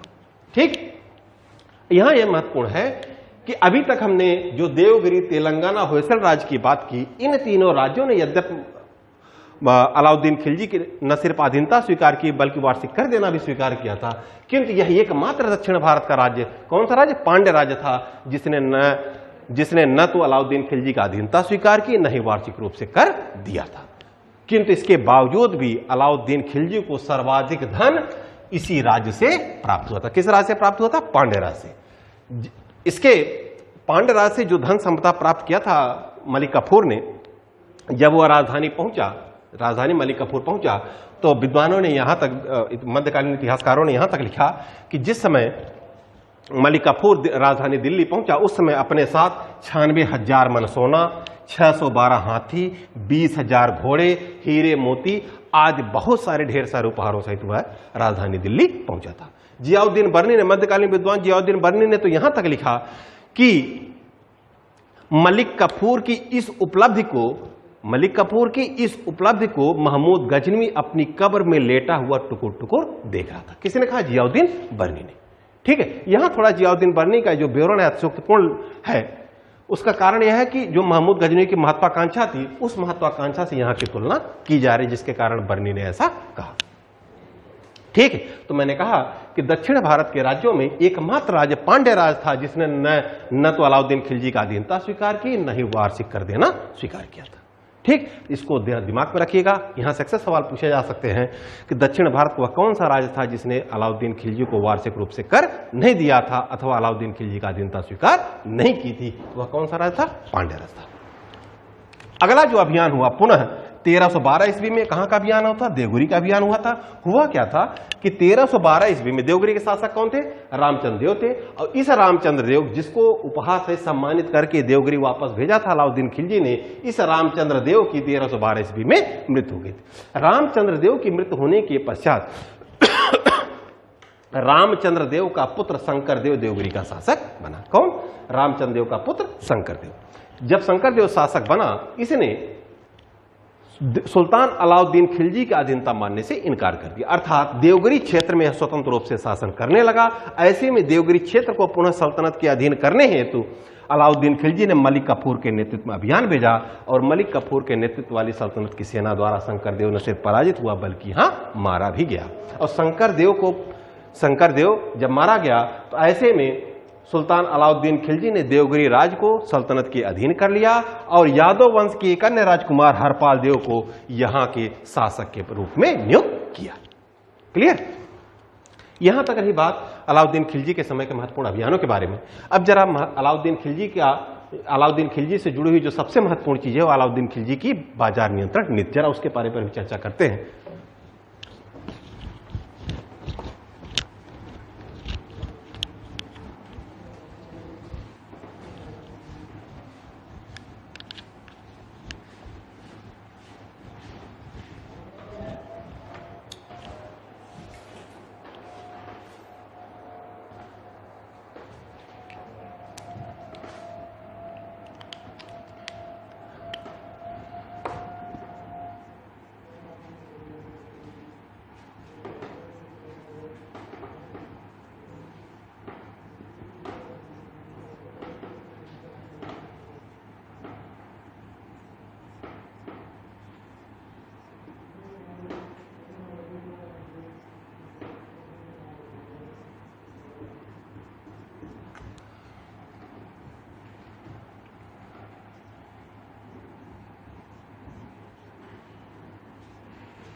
चले अब जरा देखते हैं अलाउद्दीन खिलजी के बाजार नियंत्रण नीति। यहां से अक्सर सवाल बनते रहते हैं, प्रारंभिक परीक्षा में भी, मुख्य परीक्षा में भी। जरा इसको देखते हैं। अलाउद्दीन खिलजी ने अपने शासनकाल के दौरान जो बाजार नियंत्रण नीति लागू की थी, इसके पीछे उद्देश्य क्या था, इस संदर्भ हम देखते हैं विद्वानों के अपने अपने विचार हैं। अब हम इन विभिन्न प्रकार के विद्वानों का अध्ययन करने के उपरांत इस निष्कर्ष पर पहुंचने का प्रयास करेंगे कि आखिर अलाउद्दीन खिलजी की बाजार नियंत्रण नीति का उद्देश्य क्या था। ठीक है, हम देखते हैं इतिहास क्या है, इतिहास लेखन क्या है। इतिहास एक तरह का विभिन्न विद्वानों द्वारा, विभिन्न विद्वानों ने अपने अपने तरीके से इतिहास की विभिन्न घटनाओं को देखा और अपने अपने तरीके से उसका मूल्यांकन किया है। हम क्या करते हैं कि इन विभिन्न प्रकार के विचारों अथवा नजरियों का न सिर्फ मूल्यांकन करते हैं, बल्कि इतिहास की वास्तविकता तक पहुंचने का प्रयास करते हैं। जैसे सपोज दैट, अगर मान लीजिए जैसे वर्तमान प्रधानमंत्री, सबसे लोकप्रिय प्रधानमंत्री मिस्टर नरेंद्र मोदी हैं। अगर नरेंद्र मोदी के इतिहास लेखन करने के लिए मिस्टर अमित शाह को कह दिया जाए, तो जाहिर सी बात है अमित शाह की नजर में नरेंद्र मोदी एक आइडियल शासक साबित होंगे। जबकि अगर नरेंद्र मोदी का इतिहास लेखन राहुल गांधी को कह दिया जाए लिखने के लिए, तो जाहिर सी बात है कि नरेंद्र मोदी सबसे बुरे शासक भी साबित होंगे। तो हमारा कहने का आशय है कि हम मिस्टर मोदी के संदर्भ में मिस्टर अमित शाह का अपना नजरिया है, मिस्टर राहुल गांधी का अपना नजरिया है। हम क्या करते हैं कि इन विभिन्न नजरियों का अध्ययन करते हैं और विभिन्न नजरियों के अध्ययन करने के उपरांत वास्तविकता नरेंद्र मोदी की क्या है, कितने बेहतर शासक हैं या कितने बेहतर नहीं है, उसके बारे में वास्तविकता तक पहुंचते हैं। तब तो हम इतिहास के सही मूल्यांकन कर रहे हैं। तो यहां हम क्या है कि हम विभिन्न प्रकार के नजरियों का मूल्यांकन करेंगे, तत्पश्चात यहां तक पहुंचने का प्रयास करेंगे कि अलाउद्दीन खिलजी के बाजार नियंत्रण नीति का वास्तविक उद्देश्य क्या था। जैसे जियाउद्दीन बर्नी, मध्यकालीन विद्वान है जियाउद्दीन बर्नी ने अलाउद्दीन खिलजी के बाजार नियंत्रण नीति के संदर्भ में कहा कि अलाउद्दीन खिलजी की बाजार नियंत्रण नीति का उद्देश्य सेना को सुविधा प्रदान करना था। क्या कहा? सेना को सुविधा प्रदान करना था। फिर बर्नी ने यह भी कहा कि चूंकि इस समय सल्तनत पर निरंतर मंगोलों का आक्रमण हो रहा था, ऐसे में सुल्तान को एक बड़ी सेना रखने की आवश्यकता थी। साथ ही यह भी कहते हैं कि इस समय एक पैदल सैनिक का वेतन 78 टंका, एक घुड़सवार सैनिक का वेतन 156 टंका, और वे सैनिक जो अपना घोड़ा लेकर के सेना में शामिल होते थे, उनका वेतन 234 टंका वार्षिक होता था। इतना वेतन कितना होता? यह वेतन कैसा था? वार्षिक था। कितना था? वार्षिक था। ठीक, तो मैंने कहा जियाउद्दीन बर्नी ने क्या कहा अलाउद्दीन खिलजी के बाजार नियंत्रण नीति के उद्देश्य के बारे में, कि जियाउद्दीन बर्नी ने कहा कि अलाउद्दीन खिलजी की बाजार नियंत्रण नीति का उद्देश्य सेना को सुविधा प्रदान करना था। ठीक, क्योंकि निरंतर मंगोल आक्रमण, क्योंकि इस समय सल्तनत पर निरंतर मंगोलों का आक्रमण हो रहा था, ऐसे में सुल्तान के लिए एक बड़ी सेना रखना अनिवार्य था। और चूंकि इस समय एक पैदल सैनिक का वेतन 78 टंका व घुड़सवार सैनिक का वेतन 156 टंका तथा वे सैनिक जो अपने घोड़े लेकर के युद्ध सेना में शामिल होते थे, उनका वेतन 234 टंका वार्षिक होता था। और इतने कम वेतन में एक सैनिक अपने परिवार का भरण पोषण नहीं कर सकता था, और सुल्तान इससे अधिक वेतन सैनिकों को दे भी नहीं सकता था। ऐसे में सुल्तान ने सैनिकों को सुविधा प्रदान करने हेतु वस्तुओं के दाम कम कर दिए। किसने कहा? जियाउद्दीन बर्नी ने कहा। ठीक, अब सूफी ग्रंथ खैरुल मजलिस के अनुसार, सूफी ग्रंथ खैरुल मजलिस के अनुसार अलाउद्दीन खिलजी की बाजार नियंत्रण नीति का उद्देश्य प्रजा की भलाई करना था। यहां इन्होंने क्या कहा, सेना को सुविधा प्रदान करना। जियाउद्दीन बानी ने क्या कहा, सेना अलाउद्दीन खिलजी की बाजार नियंत्रण नीति का उद्देश्य सेना को सुविधा प्रदान करना। जबकि खैरुल मजलिस जो सूफी ग्रंथ है, इसमें क्या कहा गया है कि अलाउद्दीन खिलजी के बाजार नियंत्रण नीति का उद्देश्य प्रजा की भलाई करना था। इसी तरह अमीर खुसरो जिनकी प्रसिद्ध रचना खजाइनुल फुतह है, जिसमें अलाउद्दीन खिलजी के विभिन्न विजय अभियानों के बारे में जानकारी मिलती है, अमीर खुसरो ने अपनी रचना खजाइनुल फुतह में बताया कि अलाउद्दीन खिलजी की बाजार नियंत्रण नीति के कारण अलाउद्दीन खिलजी के बाजार नियंत्रण नीति का उद्देश्य यह था कि सुल्तान ने इस नीति के माध्यम से अमीर व गरीब सभी के लिए न केवल वस्तुओं के दाम कम किए, बल्कि इसका लाभ नगर व ग्रामीण क्षेत्र में रहने वाले सभी लोगों को मिला। किसने लिखा? अमीर खुसरो ने। कहां लिखा? अपनी रचना खजाइनुल फुतह। इसी तरह एक विद्वान मार्शल हैं, वो यह कहते हैं, यहां ये तो रह गया उद्देश्य की बात, उद्देश्य के संदर्भ में 3 विद्वान है। अब यहां आते हैं, एक और सवाल उठता है कि अलाउद्दीन खिलजी के बाजार नियंत्रण नीति आखिर किन क्षेत्रों में लागू थी? तो मार्शल ने लिखा कि अलाउद्दीन खिलजी की बाजार नियंत्रण नीति सिर्फ राजधानी दिल्ली तक ही सीमित है, यानी कि यह दिल्ली के क्षेत्रों में ही लागू थी, सल्तनत के अन्य क्षेत्रों में यह नीति प्रभावी नहीं थी। किसने कहा? मार्शल ने। ठीक इसी तरह फरिश्ता ने लिखा कि अलाउद्दीन खिलजी की वो जो बाजार नियंत्रण नीति थी, वो दिल्ली के साथ साथ सल्तनत के अन्य क्षेत्रों में भी लागू थी। और इन्होंने अपने विवरण में यह भी बताया कि जो वस्तु का जो मूल्य दिल्ली में था, वही मूल्य अन्य क्षेत्रों में भी था। ठीक, अब ये विभिन्न प्रकार के विद्वानों के विचार हो गए। अब जरा इसका मूल्यांकन करते हैं। इन्होंने क्या कहा? सेना को सुविधा प्रदान करना। और इन्होंने क्या कहा? प्रजा की भलाई करना। इन्होंने क्या कहा कि ग्राम और नगर सभी लोगों को लाभ मिला, अमीर गरीब सबके लिए दाम कम किए गए। अब जरा देखिएगा, मंगोलों का अंतिम आक्रमण 1306 ईस्वी में हुआ था, कुबक के नेतृत्व में, जब मालिक कफूर के नेतृत्व वाली सेना ने पराजित किया था। और 1306 ईस्वी में जब मंगोल आक्रमण समाप्त हो गया, उसके बावजूद भी, मंगोल आक्रमण समस्या समाप्त हो जाने के बाद भी अलाउद्दीन खिलजी के बाजार नियंत्रण नीति लागू रही। तो अगर सिर्फ मंगोल आक्रमण को देखते हुए बड़ी सेना रखना और उस सेना को सुविधा प्रदान करना, सिर्फ इस नाते बाजार नियंत्रण नीति लागू थी, तो यह भी सवाल उठता है कि जब मंगोल आक्रमण की समस्या समाप्त हो गई, फिर भी यह बाजार नियंत्रण नीति क्यों संचालित रही? सवाल तो प्रश्न उठता है। तो मैंने कहा कि पहली चीज कि मंगोल आक्रमण समाप्त हो जाने के पश्चात भी, मंगोल आक्रमण की संभावना समाप्त हो जाने के पश्चात भी अलाउद्दीन खिलजी के बाजार नियंत्रण नीति लागू रही। साथ ही उन वस्तुओं के भी दाम कम किए गए जो सेना की सुविधा से संबंधित नहीं थे। तो जाहिर सी बात है, जब यह बाजार नियंत्रण नीति मंगोलों के आक्रमण की संभावना समाप्त हो जाने के बाद भी जब यह नीति लागू है, और दूसरी चीज उन वस्तुओं के दाम भी कम किए जा रहे हैं जो सेना से जुड़े हुए नहीं हैं, तो जाहिर सी बात है इसका लाभ अन्य लोगों को मिलेगा कि नहीं मिलेगा? तो अमीर गरीब को भी मिलेगा लाभ। और इसका लाभ, मैंने यहां कहा, फरिश्ता ने कहा कि जो दाम दिल्ली में निर्धारित किया गया था, वही सल्तनत के अन्य क्षेत्रों में वस्तु का मूल्य था।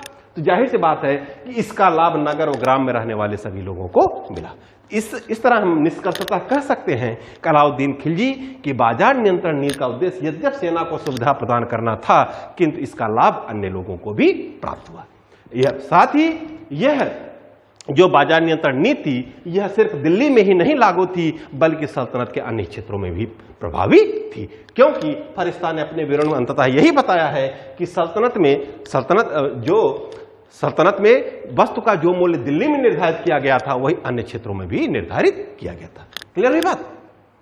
तो यहां कहने का आशय यह है कि हमने निष्कर्ष में जो सारे विद्वानों के जो अपने अपने विचार हैं, इन सारे विचारों को हमने समाहित कर दिया। और वास्तविक उद्देश्य भी स्पष्ट हुआ कि नहीं?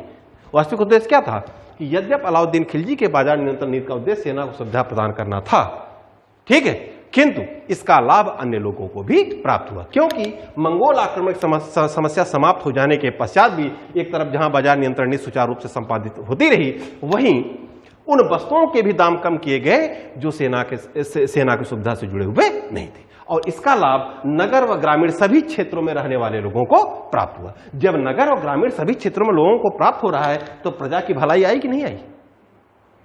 ठीक है। और यह भी स्पष्ट हो गया कि यह दिल्ली के साथ साथ संपूर्ण सल्तनत में व्यवस्था प्रभावित थी। क्लियर है बात? अब सवाल उठता है कि अलाउद्दीन खिलजी की जो बाजार नियंत्रण व्यवस्था थी, वह किन सिद्धांतों पर आधारित थे? किन सिद्धांतों पर आधारित थी? तो हम देखते हैं कि अलाउद्दीन खिलजी की बाजार नियंत्रण नीति मुख्यतः 2 सिद्धांतों पर आधारित थी। पहला सिद्धांत क्या था? उत्पादन लागत के आधार पर वस्तु का मूल्य निर्धारित करना।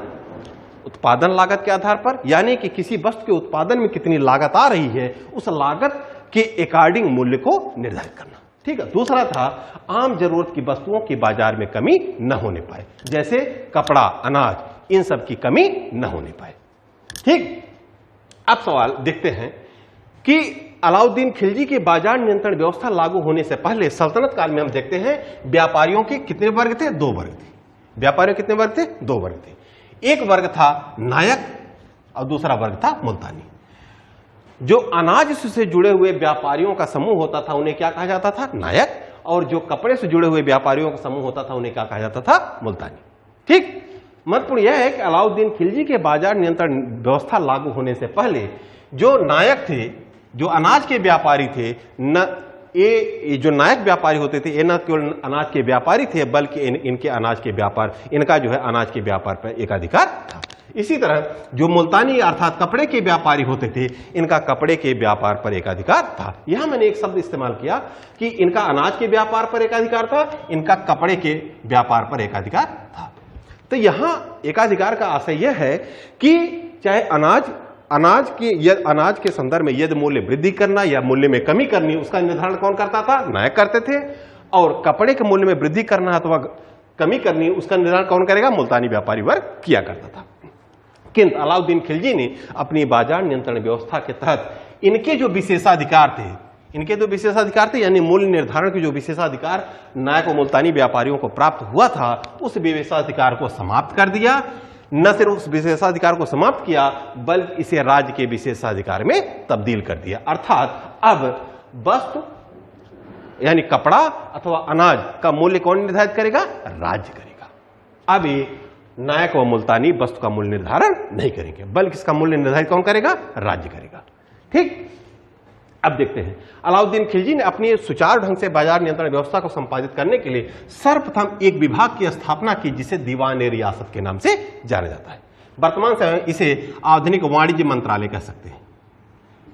क्या कह सकते हैं? वाणिज्य मंत्रालय।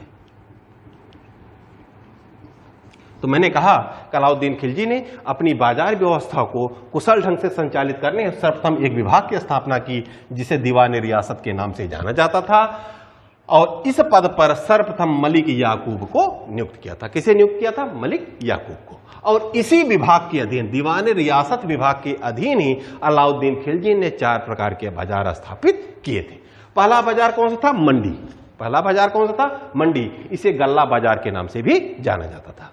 ठीक। यह जो मंडी बाजार था इसमें विभिन्न प्रकार के जो अनाज होते थे उनकी बिक्री की जाती थी। और इस मंडी की यानी जो गल्ला बाजार होता था, जो मंडी बाजार होता था, इसकी देखरेख करने के लिए मलिक कबूल उलुग खानी नामक व्यक्ति को सहनाए मंडी के पद पर नियुक्त किया था। किसे? मलिक कबूल उलुग खानी को किस पद पर नियुक्त किया था? सहनाए मंडी अर्थात बाजार के अधीक्षक के पद पर नियुक्त किया था। ठीक। अब यहां देखते हैं अलाउद्दीन खिलजी ने विभिन्न प्रकार के जो भी 4 प्रकार के बाजार है, तो पहला बाजार कौन सा था? मंडी बाजार था।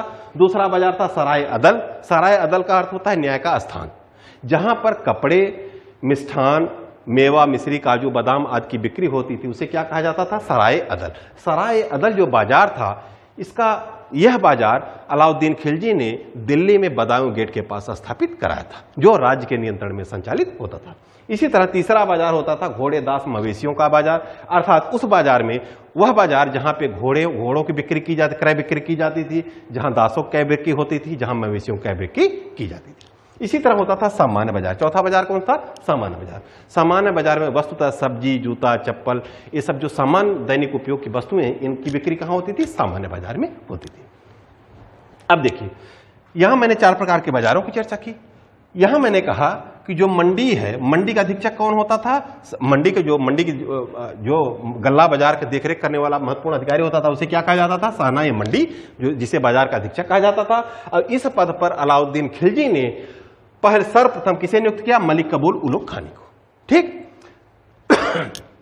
अब मैंने कहा कि जो गल्ला बाजार था, यहां मुख्यतः अनाज की बिक्री, इस बाजार में मुख्यतः अनाज की बिक्री होती थी। और यहां पर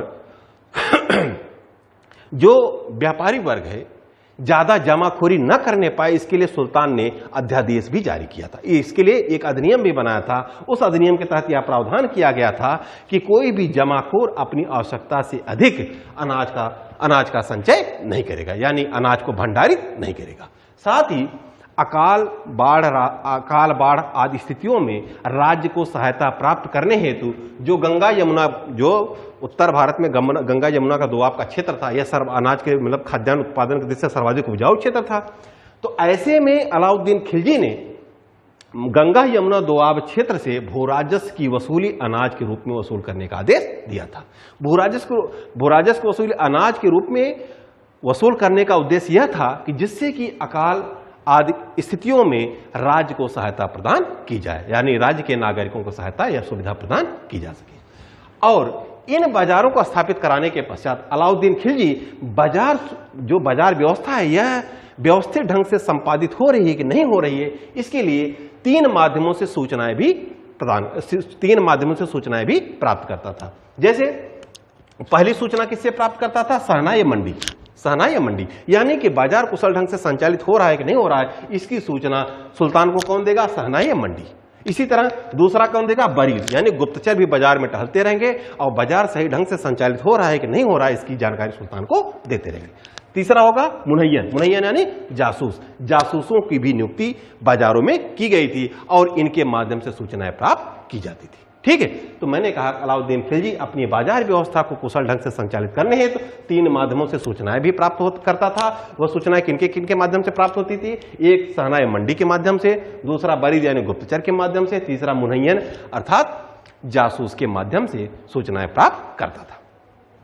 अब सवाल उठता है कि आखिर अलाउद्दीन खिलजी की बाजार नियंत्रण जो व्यवस्था थी वह तात्कालिक रूप से कहां तक सफल रही। जहां तक हम इसकी सफलता की बात है तो संदर्भ हम देखते हैं कि अलाउद्दीन खिलजी के बाजार नियंत्रण व्यवस्था तात्कालिक रूप से पूर्णतः सफल थी। उसका प्रमुख कारण यह था कि एक तरफ जहां उत्पादन लागत के आधार पर वस्तुओं के मूल्य निर्धारित किए गए, वहीं दूसरी तरफ सुल्तान का कठोर अनुशासन भी इस बाजार व्यवस्था को सफल बनाने में कारगर सिद्ध हुआ था। साथ ही जो अलाउद्दीन खिलजी के अधिकारी वर्ग थे, उन लोगों की ईमानदारी के कारण यह बाजार व्यवस्था व्यवस्थित ढंग से संचालित होती रही। किंतु इस बाजार व्यवस्था में हम सिद्धांतक कुछ दोष भी देखते हैं। जैसे वस्तुओं का मूल्य निर्धारित हो जाने से कृषि एवं व्यापार वाणिज्य का जो मुख्य प्रेरक पहलू है अर्थात लाभ, कृषि एवं व्यापार वाणिज्य का मुख्य प्रेरक पहलू क्या है? लाभ। यानी इस बाजार नियंत्रण व्यवस्था के संपादित होने से जो कृषि एवं व्यापार वाणिज्य का मुख्य प्रेरक है लाभ, और लाभ की संभावना समाप्त हो गई, पहली कमी।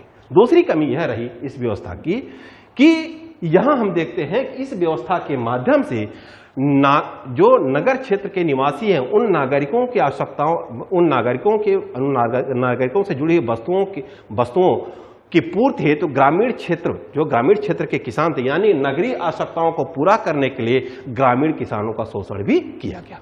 तीसरी कमी यह थी इस व्यवस्था की कि जो इस बाजार व्यवस्था का ज्यादातर लाभ जो नगर क्षेत्र में रहने वाले धनी, यानी जो धनी सेठ व्यापारी वर्ग था, उन्हीं को मिला। जो छोटे व्यापारी थे वे कम लाभ तक ही सीमित रह गए।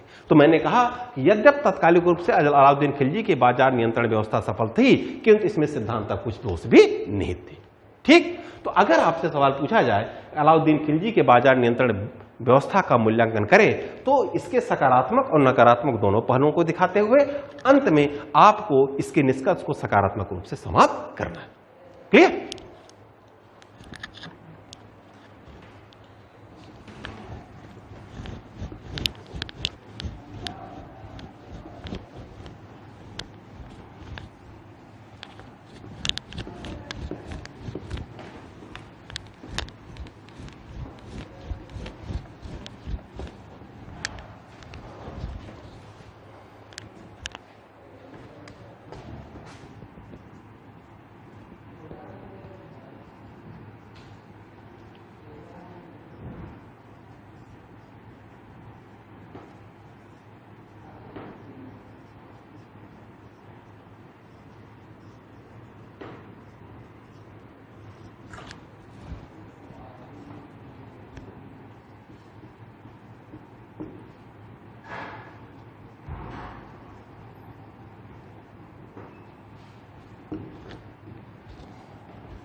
इधर भी आ सकते हैं ना।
चले अब जरा अलाउद्दीन खिलजी के उत्तराधिकारियों के संदर्भ में चर्चा कर लेते हैं। मैंने इसके पहले चर्चा की थी। अलाउद्दीन खिलजी की 1316 ईस्वी में मृत्यु हो गई थी। मैंने पहले शासनकाल के दौरान बताया था अलाउद्दीन खिलजी जब सुल्तान बना था, अलाउद्दीन खिलजी का शासनकाल 1296 ईस्वी से लेकर के 1316 ईस्वी तक संचालित था, अर्थात इसने लगभग 20 वर्षों तक शासन किया था।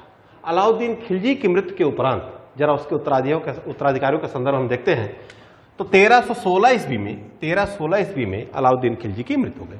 जब अलाउद्दीन खिलजी की मृत्यु हो गई तो अलाउद्दीन खिलजी का इस समय मुख्य सेनापति कौन था? मलिक काफूर था। और मलिक काफूर ने, जो मुख्य सेनापति था, इसी मलिक काफूर ने अलाउद्दीन खिलजी के वयस्क पुत्र कौन कौन है? खिज्र खां, सादी खां, मुबारक खां, इन वयस्क पुत्रों की अनदेखी करते हुए इसी मलिक काफूर ने अलाउद्दीन खिलजी के सबसे छोटे पुत्र शिहाबुद्दीन उमर को दिल्ली का सुल्तान घोषित कर दिया। यानी कि मलिक काफूर ने जिस समय शिहाबुद्दीन उमर को दिल्ली का सुल्तान घोषित किया, उस समय शिहाबुद्दीन उमर की उम्र कितनी थी? 6 वर्ष थी। मात्र कितनी उम्र थी? 6 वर्ष थी। तो कहने का आशय यह है कि मलिक काफूर ने सुल्तान अलाउद्दीन खिलजी की मृत्यु के उपरांत अलाउद्दीन खिलजी के वयस्क पुत्रों की अनदेखी करते हुए अलाउद्दीन खिलजी के सबसे छोटे पुत्र शिहाबुद्दीन उमर को दिल्ली का सुल्तान घोषित किया। न केवल दिल्ली का सुल्तान घोषित किया, बल्कि यह मलिक काफूर शिहाबुद्दीन उमर का प्रतिशासक भी बना। प्रतिशासक मैंने बताया था, जब गुलाम वंश के शासकों के बारे में मैंने चर्चा की थी, उस दौरान मैंने बताया था कि जो इल्तुतमिश का उत्तराधिकारी था बहराम शाह, उसके शासनकाल में एक नए पद का सृजन हुआ था जिसे नायब ममालिकात के नाम से जाना जाता था। नायब ममालिकात का कार्य क्या होता था? सुल्तान की अनुपस्थिति में सुल्तान के कार्यों को संपादित करना। और कहने का आशय यह है कि जो यह नायब का पद और नायब ममालिकात का पद था, वह एक तरह से शासक का प्रतिशासक होता था। तो यहां हम देखते हैं कि शिहाबुद्दीन उमर की उम्र चूंकि इस समय 6 वर्ष है, ऐसे में नायब ममालिकात के पद पर स्वयं मलिक काफूर आरूढ़ हुआ और इस पद पर रहते हुए राज्य की सारी शक्तियों का उपभोग करने लगा। ठीक, और साथ ही जो अलाउद्दीन खिलजी के वयस्क पुत्र थे, जैसे खिज्र खां सादी खां को अंधा करके अलाउद्दीन खिलजी की रानी मलिका जहां, जिसका नाम कमला देवी था, मैंने बताया था ना, गुजरात अभियान के दौरान कर्ण बाघेला की पत्नी कमला देवी को बंदी बनाया गया था और उन्हें बंदी बना करके दिल्ली लाया गया था। और उसी कमला देवी के साथ अलाउद्दीन खिलजी ने सिर्फ विवाह किया था, बल्कि मलिका जहां की उपाधि दी थी। तो कहने का आशय है कि मलिक काफूर ने न केवल अलाउद्दीन के सबसे छोटे पुत्र शिहाबुद्दीन उमर को सुल्तान घोषित किया, बल्कि अलाउद्दीन खिलजी की जो वयस्क पुत्र थे, जैसे खिज्र खां, सादी खां, इन दोनों को अधा करके मलिका जहां के साथ ग्वालियर के किले में कैद कर दिया था। इसी तरह अलाउद्दीन खिलजी ने, इसी तरह मलिक काफूर ने अलाउद्दीन खिलजी की एक अन्य पुत्र मुबारक खां को सीरी के किले में नजरबंद किया था। कहां पे नजरबंद किया था? सीरी के दुर्ग में। एक दिन एक दिन मलिक कफूर ने महल रक्षकों को आदेश दिया, एक दिन मलिक कफूर ने महल रक्षकों को मुबारक खां की हत्या करने के लिए आदेश दिया। जिस समय महल रक्षक मुबारक खां की हत्या करने के लिए सीरीन किले में पहुंचे, उस दौरान मुबारक खां ने महल के रक्षकों से अपने जीवन की दया याचना की और इन महल रक्षकों ने संवेदनावश मुबारक खां की हत्या नहीं की, बल्कि मुबारक खां को रिहा कर दिया और मुबारक खां की जगह मलिक कफूर की हत्या कर दी। इस तरह हम देखते हैं कि अलाउद्दीन खिलजी की मृत्यु के 35 दिन बाद मलिक कफूर की भी हत्या कर दी। ठीक, अब जब मुबारक खां को रिहा कर दिया गया, इस मुबारक खां को, जो सुल्तान के पद आरूढ़ कौन है, शिहाबुद्दीन उमर आरूढ़ है, इस मुबारक खां को शिहाबुद्दीन उमर का प्रतिशासक नियुक्त किया गया, शासक का प्रतिशासक। जब शासक अल्पवयस्क है या राजधानी से बाहर है, ऐसे में शासक के कार्यों की देखरेख कौन करता था, प्रतिशासक। प्रतिशासक कौन होता था, नायबे ममालिकात, जिस पद का गठन सुल्तान बहराम शाह के समय में हुआ था। यानी कि यहां मुबारक खां शिहाबुद्दीन उमर का प्रतिशासक बना और 3 माह पश्चात इसी मुबारक खां ने शिहाबुद्दीन उमर की हत्या करके 3 माह पश्चात इसी मुबारक खां ने शिहाबुद्दीन उमर की हत्या करके स्वयं को सुल्तान घोषित किया। और किस नाम से सुल्तान घोषित किया, कुतुबुद्दीन मुबारक शाह खिलजी को उपाधि धारण करते हुए सुल्तान के पद पर आरूढ़ हुआ। यहां हम देखते हैं इसका शासनकाल 1316 ईस्वी से 1316 से 1320 ईस्वी, यानी कि कुल 4 वर्षों तक इसने शासन किया था। जो कुतुबुद्दीन मुबारक शाह खिलजी था, यह एक अयोग्य शासक था, यह एक अयोग्य शासक था। जब यह सुल्तान के पद पर आरूढ़ हुआ, उस दौरान इसने 10,000 कैदियों को रिहा कर दिया। वे कैदी जो सुल्तान अलाउद्दीन खिलजी के समय में बंदी बनाए गए थे, उन कैदियों को, लगभग 10,000 कैदियों को इसने रिहा कर दिया। साथ ही सैनिकों को, जो सल्तनत की सेना थी, उनको 6 माह के वेतन के बराबर उनको पुरस्कार भी प्रदान किया।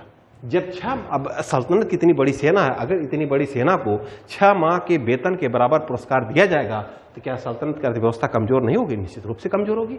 तो मैंने कहा, एक तरफ जहां 10,000 कैदियों को रिहा किया, वहीं सैनिकों को 6 माह के वेतन के बराबर पुरस्कार भी प्रदान किया। साथ ही जिन लोगों की जो जागीरें अलाउद्दीन खिलजी में लोगों से जब्त कर ली गई थी, जिन जागीरों का अलाउद्दीन खिलजी ने लोगों की छीन ली थी, उन जागीरों को कुतुबुद्दीन मुबारक शाह खिलजी ने वापस कर दिया। अब जागीर भी दे दिया, जाहिर सी बात है और भी अर्थव्यवस्था दुर्बल हुई होगी। साथ ही यह इसकी अयोग्यता, कुतुबुद्दीन मुबारक शाह की अयोग्यता के कारण जो अलाउद्दीन खिलजी की बाजार नियंत्रण व्यवस्था इतने व्यवस्थित ढंग से संचालित हो रही थी, उस पर भी दुष्प्रभाव पड़ा। यानी कि अब जो बाजार व्यवस्था थी वह कुशल रूप से संपादित नहीं हो पा रही थी। ऐसे में व्यापारी मनमानी करने लगे। अब व्यापारियों की मनमानी करने के कारण वस्तुओं के दाम भी बढ़ गए। जब वस्तु के दाम बढ़े तो ऐसे में क्या प्रजा के अंदर, क्या साम्राज्य के अंतर्गत क्या जो है चारों तरफ आक्रोश अथवा विरोध नहीं प्रारंभ होगा सुल्तान के विरुद्ध? निश्चित रूप से होगा। और फिर यहां तक कि कुतुबुद्दीन मुबारक शाह खिलजी ने न केवल अपने आप को पैगंबर घोषित किया, बल्कि खलीफा की उपाधि भी धारण की थी। अक्सर सवाल पूछा जाता रहा है कि सल्तनत का वह कौन सा सुल्तान था जिसने स्वयं को पैगंबर अथवा खलीफा की उपाधि धारण की थी? वह सुल्तान कौन था? कुतुबुद्दीन मुबारक शाह खिलजी। ठीक है, इसके शासनकाल की जो सबसे महत्वपूर्ण घटना है कि इसने देवगिरी का अभियान किया था। मैंने इसके पहले भी अलाउद्दीन खिलजी को जब मैंने चर्चा किया था, उस समय मैंने बताया कि देवगिरी का जो शासक था रामचंद्र देव, जब 1612 ईस्वी में रामचंद्र देव की मृत्यु हुई तो उसका पुत्र शंकर देव ने देवगिरी क्षेत्र में अपनी स्वतंत्र सत्ता स्थापित कर ली, अर्थात सल्तनत की अधीनता मानने से इनकार कर दिया। ऐसे मलिक कफूर ने 1612 ईस्वी में देवगिरी का अभियान करके शंकर देव को पराजित करके न सिर्फ मार डाला, बल्कि देवगिरी को सल्तनत के अधीन रखते हुए यादव वंश के एक अन्य राजकुमार हरपाल देव को वहां का शासक नियुक्त किया था। यहां हम देखते हैं कुतुबुद्दीन मुबारक शाह खिलजी के शासनकाल में जो देवगिरी का शासक कौन था? हरपाल देव। यह जो हरपाल देव था, कुतुबुद्दीन मुबारक शाह की अयोग्यता का लाभ उठाते हुए इस हरपाल देव ने भी देवगिरी क्षेत्र में अपनी स्वतंत्रता की घोषणा कर दी थी। ऐसे में कुतुबुद्दीन मुबारक शाह खिलजी ने हरपाल देव के विरुद्ध देवगिरी का अभियान किया और इस अभियान के दौरान हरपाल देव को पराजित करके मार डाला। न सिर्फ मार डाला, बल्कि देवगिरी को पूर्णतः दिल्ली सल्तनत में शामिल कर लिया। इसके अतिरिक्त इसी कुतुबुद्दीन मुबारक शाह खिलजी ने देवगिरी का नाम बदल करके क्या रखा? कुतुबाबाद। कुतुबाबाद का अर्थ होता है इस्लाम का केंद्र। कुतुबाबाद का क्या अर्थ होता है? इस्लाम का केंद्र। ठीक। ये जो कुतुबुद्दीन मुबारक शाह खिलजी था, इसने एक गुजरात का एक हिंदू था, एक गुजरात का एक हिंदू था जिसने इस्लाम धर्म ग्रहण कर लिया था, उसका नाम क्या था? हसन। यह जो हसन था कुतुबुद्दीन मुबारक शाह खिलजी का दास था। क्या था? दास था। और जो ये हसन नामक दास था, कुतुबुद्दीन मुबारक शाह खिलजी का जो हसन नामक दास था, इसी हसन को मुबारक शाह खिलजी ने खुसरो खां की उपाधि दी थी। किसकी उपाधि थी? खुसरो खां। साथ ही इसे साम्राज्य का वजीर अर्थात प्रधानमंत्री के पद पर नियुक्त किया था, मुख्य सेनापति भी घोषित किया था और साथ ही नायब ममालिकात यानी साम्राज्य का प्रतिशासक भी नियुक्त किया था। ऐसे में जब तीनों पदों पर यह खुसरो खां, जब इन तीनों पदों का उपभोग कर रहा था खुसरो खां, ऐसे में जाहिर सी बात है कि राज्य की सारी शक्तियां खुसरो खां के हाथ में नियंत्रित हो गई थी। और एक दिन इसी खुसरो खां ने अवसर का लाभ उठाते हुए कुतुबुद्दीन मुबारक शाह की हत्या करके स्वयं नासरुद्दीन खुसरो शाह के नाम से शासक बना था। नासरुद्दीन खुसरो शाह के नाम से शासक बना था। और इसने कुल 3.5 माह शासन किया था, 1320 से 1320 ईस्वी तक। जब यह गद्दी पर बैठा इसने पैगंबर के सेनापति की उपाधि धारण की थी। पैगंबर के सेनापति की उपाधि धारण की थी। खुसरो खां ने कौन सी उपाधि धारण? कुतुबुद्दीन मुबारक शाह खिलजी ने स्वयं को पैगंबर घोषित किया था और खलीफा की उपाधि धारण की थी। किसने? कुतुबुद्दीन मुबारक शाह खिलजी ने। तो इसने क्या किया? तो मैंने कहा कुतुबुद्दीन मुबारक शाह खिलजी ने स्वयं को पैगंबर घोषित किया था, ठीक है। और इसने पैगंबर के सेनापति यानी इसके सेनापति की उपाधि धारण की थी। और यह प्रथम भारतीय मुसलमान था। मैंने पहले बताया कि यह एक हिंदू था, गुजरात का यह एक हिंदू था जिसने इस्लाम धर्म ग्रहण कर लिया था, जिसका नाम हसन था और इसी को मुबारक शाह खिलजी ने खुसरो खां की उपाधि दी। यह प्रथम हिंदू था जो सुल्तान के पद को प्राप्त किया था। अभी तक क्या होता था कि सल्तनत के अंतर्गत जो सुल्तान के पद पर नियुक्त होने वाले व्यक्ति होते थे वह कौन थे? होते थे तुर्की मुस्लिम होते थे, किंतु यहां प्रथम भारतीय मुसलमान था जिसने सुल्तान के पद को ग्रहण किया था। जब एक भारतीय मुसलमान ने सुल्तान के पद को ग्रहण किया, ऐसे में जो तुर्की उलेमा थे उनके द्वारा इसका विरोध भी किया गया। और यही कारण है कि तुर्क उलेमाओं ने जब नासरुद्दीन खुसरो शाह सुल्तान बना तो ऐसे में तुर्की उलेमाओं ने इस्लाम खतरे में है का नारा भी दिया था। यहां अक्सर सवाल पूछा जाता रहता है कि दिल्ली सल्तनत के किस सुल्तान के विरुद्ध इस्लाम खतरे में है का नारा लगाया गया था? वह किसके विरुद्ध लगाया गया था? नासरुद्दीन खुसरो शाह के विरुद्ध। इसके समय हम देखते हैं कि 3.5 माह तक इसने कुल शासन किया था। इसके समय हम देखते हैं कि दीपालपुर के सूबेदार गाजी, जो उस समय आज के संदर्भ में उसको राज्यपाल कह सकते हैं, मध्यकाल में उसे क्या कहा जाता था? सूबेदार कहा जाता था। जो प्रांत की देखरेख करने वाला पदाधिकारी होता था उसे क्या कहते थे? सूबेदार, मुख्ता, वली इत्यादि नामों से जाना जाता था। तो जो दीपालपुर का राज्यपाल अर्थात सूबेदार था गाजी मलिक, दीपालपुर के सूबेदार का नाम क्या था? गाजी मलिक। इस गाजी मलिक ने नासरुद्दीन खुसरो शाह को दिल्ली का सुल्तान मानने से इनकार कर दिया। न सिर्फ दिल्ली का सुल्तान मानने से इनकार कर दिया, बल्कि इस गाजी मलिक ने दिल्ली का अभियान किया और नासरुद्दीन खुसरो शाह को पराजित करके युद्ध भूमि में मार डाला और स्वयं सल्तनत पर एक नए वंश की स्थापना की जिसे तुगलक वंश के नाम से जाना जाता है। यही गाजी मलिक जिसने नासरुद्दीन खुसरो शाह को न सिर्फ शासक मानने से इनकार किया, बल्कि उसे पराजित करके सल्तनत पर एक नए वंश की स्थापना की जिसे तुगलक वंश के नाम से जाना जाता है। और यही गाजी मलिक सुल्तान के रूप में जब सत्ता ग्रहण करता है तो किस नाम से ग्रहण करता है? गयासुद्दीन तुगलक के नाम से ग्रहण करता है। क्लियर हुई बात? यहां मैंने निजामुद्दीन औलिया एक शब्द लिख दिया था। निजामुद्दीन औलिया सूफी संत थे। ये सूफी संत थे। कुतुबुद्दीन मुबारक शाह खिलजी के शासनकाल में दिल्ली में इनकी खनका थी, दिल्ली में रहा करते थे। इसी कुतुबुद्दीन मुबारक शाह खिलजी ने निजामुद्दीन औलिया को आदेश दिया था कि वह दरबार में उपस्थित हों, अन्यथा उन्हें जबरन घसीट करके दरबार में लाया जाएगा। तो कभी भी सवाल बना सकता है कि दिल्ली के किस सुल्तान ने निजामुद्दीन औलिया को अपने दरबार में आने के लिए आदेश दिया था? तो वह कौन सा सुल्तान था? कुतुबुद्दीन मुबारक शाह खिलजी। इसी तरह क्षमा करो भूल जाओ एक शब्द मैंने लिखा। दिल्ली का एकमात्र सुल्तान कुतुबुद्दीन मुबारक शाह खिलजी था जिसने क्षमा करो भूल जाओ की नीति भी अपनाई थी। क्लियर? ठीक, अब अगले वीडियो में हम तुगलक वंश के बारे में चर्चा करेंगे। ठीक।